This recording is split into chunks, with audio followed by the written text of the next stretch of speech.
जय जगन्नाथ पे तुम मो यूट्यूब चैनल लिपो क्लासेस को स्वागत। तो आज वीडियो पे देखिए कि एसी ओडिया कंपलसरी सब्जेक्ट जहाँकि आम आर्ट्स कमर्स साइंस सब पे तार यूनिट 1 आम 2 मार्क क्वेश्चन गुड़क आज आम करवा जहाँकि आम एग्जाम आमको प्रस्तुत होगा बहुत सहज हो। तो देख पे 2 नंबर प्रश्न बा 2 नंबर विशिष्ट प्रश्न। प्रथम क्वेश्चन आम रही पे शब्द क्या कहती उदाहरण सह दर्शा। तो शब्द क्या कहुए तार गोटे उदाहरण दे बुझा खोजी बहुत इंपोर्टाट क्वेश्चन। अर्थ प्रदान करुवा गोटे वर्ण बा वर्णर समष्टि को आम कह शब्द। अर्थबोध आनीपार नथिया वर्ण समष्टि जमी पकर विगस हनिक नकबी प्रभृति केवल शब्द पदवाच्य नुहे। तो शब्द हूँ भाषार बाह्य स्तर, अर्थ हूँ भाषार अंतर्निहित स्वर। तो आम शब्द क्या कहुए गोटे वर्ण बा वर्णर समष्टि को आम कह शब्द। तो जमी पकर विगस ये गोटे शब्द वाच्य नुहे कारण एम गोटे अर्थ आनीपारि न था जथा द प्लस ए। तो ये हूँ गोटे कौन शब्द द प्लस ए स प्लस ए।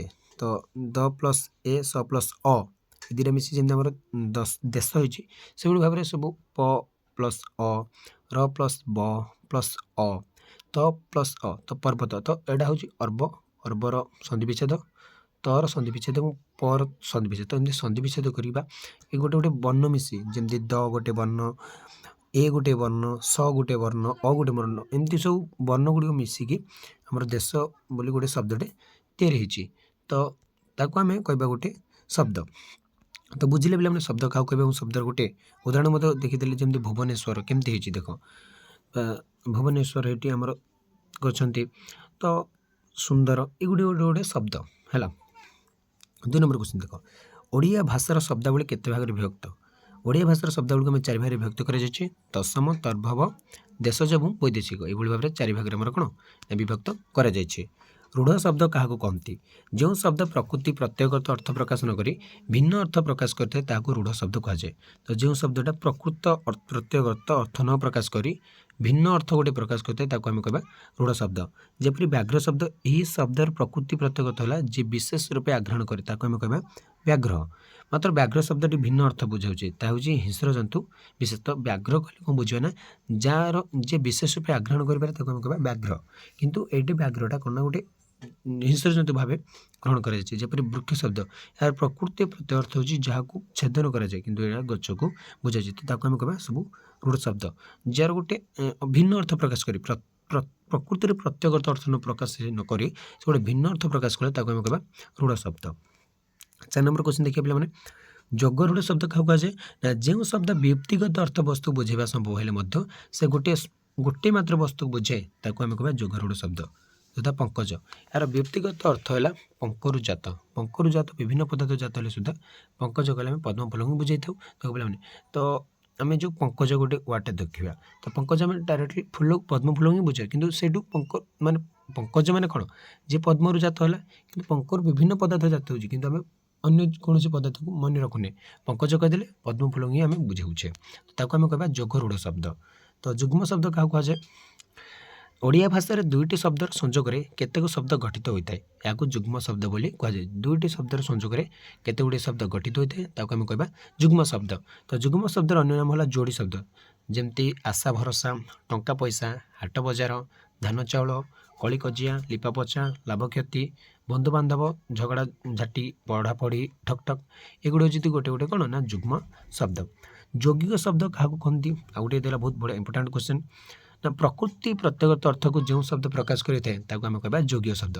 यथा पाचक जे पाक करे से पाचक यह ही शब्दर साधारण अर्थ। तो पाचक अर्थ ठीक ही बुझाए सेपरी लेखक जे लेखे लेखक पालक जे पालन करे से पालक जे नायक।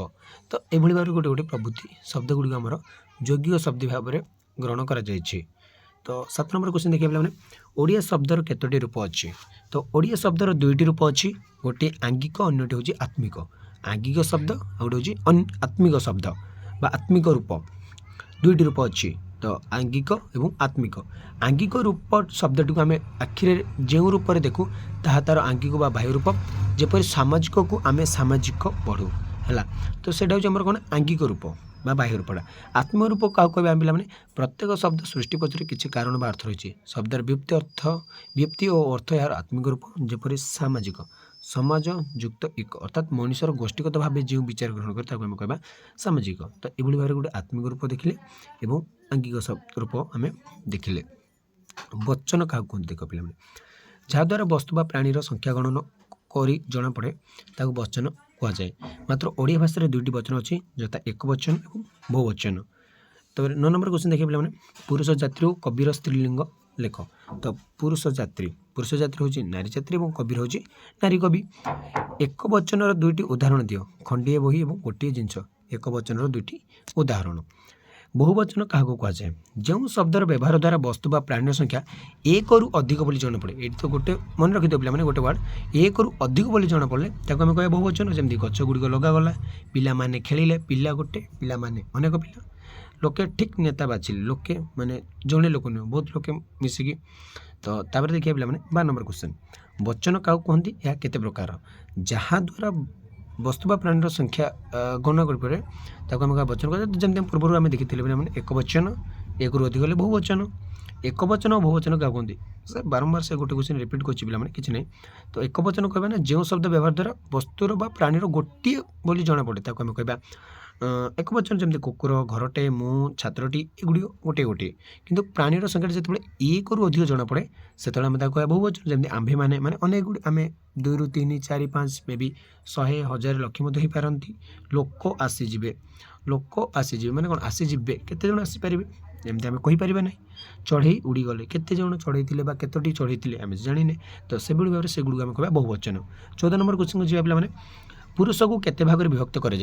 तो पुरुष को आम 3 भाग में विभक्त कर प्रथम पुरुष द्वितीय पुरुष तृतीय पुरुष यही भाव में 3टी पुरुष आमर रही ओडिया भाषा।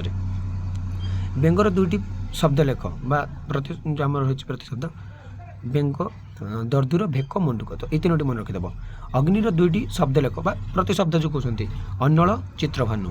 ता सहित हरि शब्दर 2टी लेख जमी विष्णु श्रीकृष्ण। कुंभीर शब्दर 2टी शब्द लेख पिंग चक्षु मगर मुख एगुड़िक। 2टी पर्तुगीज शब्द लेख जमी आचार आत किराणी फालतू। तो ये गोटे गोटे पर्तुगीज शब्द बा वैदेशिक शब्द जे कि बाहर देश पर्तुगीज मैंने जो आसी भारत को ओडिशा रे जिते से व्यवसाय करने आसते से ये शब्द गुड़िक आम ओडिया भाषा कोश मिसी जाइए। तो 2टी समचारित भिन्न अर्थबोधक शब्द लेख जमी कूल कूल अनिल अनिल। तो ये 4टी जो रही शब्द एमर भिन्न अर्थबोधक शब्द गुड़ी लेख बोली कहुई।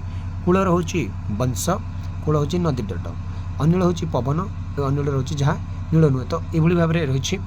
तो 21 नंबर क्वेश्चन देखिए पे स्वर संधि क्या कहती यार उदाहरण सह लेख ना परस्पर सन्निहित पूर्वपदर शेष वर्ण और परपदर आद्य वर्णर मिलन को संधि कहती। परस्पर सन्निहित 2टी स्वर वर्णर मिलन द्वारा जो संधि हुए ताकू स्वर संधि कहती। उदाहरण स्वरूप घुणयुक्त अंधर गुणांधर सर्वयुक्त उच्च सर्वोच्च। तो परस्पर सन्निहित पूर्वपदर शेष वर्ण पूर्वपदर शेष वर्ण और परपदर आद्य वर्णर मिलन को संधि कहुए। कि परस्पर सन्निहित 2टी स्वर वर्णर मिलन द्वारा जो संधि हुए ताको आम कह स्वर संधि। तो गोटे दि जाइए उदाहरण।